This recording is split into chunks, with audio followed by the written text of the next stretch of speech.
안녕하세요. 안녕하세요. 만나서 반갑습니다. 여러분들과 식품위생을 같이 공부하게 될 김지연입니다.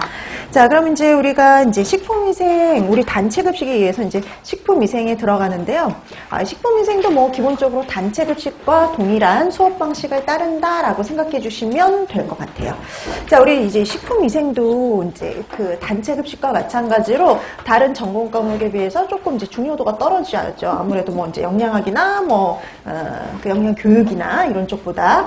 자, 그래서 이 식품위생 같은 경우는요, 8점이 나오기도 해요. 근데 요즘 최근에는 계속 6점이었어요. 그래서 6점에서 8점 사이. 그래서 이게 10%가 차지하는 비율이 안 될 때도 간혹 있다는 거죠. 원래는 10%는 나와야 되는데. 자, 그래서 이렇게 10% 정도 비율, 근데 10%인데 안쪽인 경우도 많다. 그래서 요즘은 6점 내지 8점 정도, 이렇게 6점에서 8점이라고 하면 뭐 6점 문제가 됐든 8점 문제가 됐든 기본은 2문제 정도 출제가 된다라고 보시면 돼요.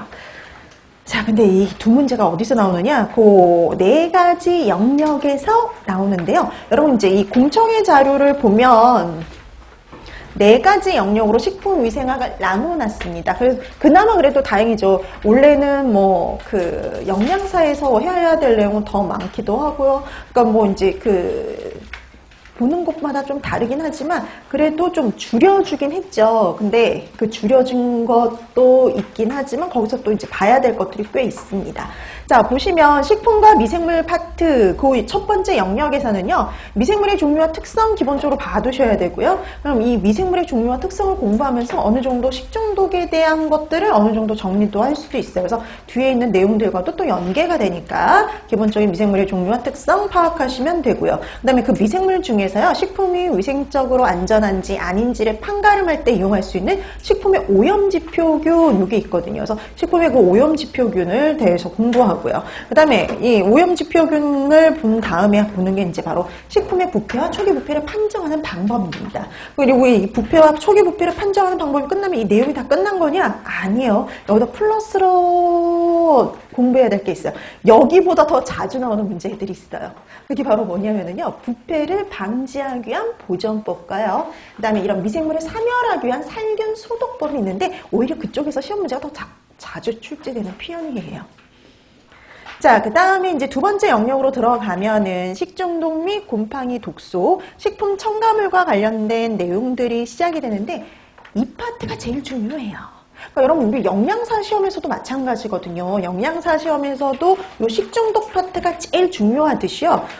영양교사에서도 마찬가지예요. 식중독 요 파트가 가장 중요하고요. 제일 시험 문항수도 제일 여태까지 많이 나왔던 파트라고 생각을 해주시면 됩니다. 자, 그래서 이 식중독에서는 가장 기본이 뭐냐면요, 원인, 증상, 예방법을 파악해두는 게 가장 기본이다라고 보시면 돼요. 그 다음에 식품 첨가물에서 파악해야 될 거는 규격과 기준. 그래서 가장 기본은 용도예요. 어떤 용도로 뭘 이용하는지, 어떻게 사용해야 되는지 그런 것들을 봐두시면 됩니다. 자, 여기 원래는 5%. 그 다음에 세 번째 영역하고 네 번째 영역을 보시면요. 세 번째 영역은 감염병, 기생충, 위생동물 파트인데요. 이 4가지 영역 중에 가장 중요도가 떨어지는 파트라고 얘기를 할 수가 있어요. 그래서 여기는 조금 다른 데보다 간단하게 봐두셔도 되는 파트예요. 자, 그래서 감염병, 기생충, 위생 동물 파트인데요. 그래서 경구감염병, 인축공통 감염병의 원인, 증상, 예방법, 그다음에 기생충에 대해서도 마찬가지. 위생동물 어떤 피해와 예방법인 피해를 주는지 그리고 예방법을 봐두시면 되는데요. 가장 시험 문제 안 나오는 파트라고 보시면 됩니다. 실제로도 뭐 영양사 시험이나 이런 쪽에서도 제일 중요도가 떨어지는 파트예요. 자, 그 다음에 이제 마지막이 해썹인데요. 이제 유해요소 중점관리제도 예전에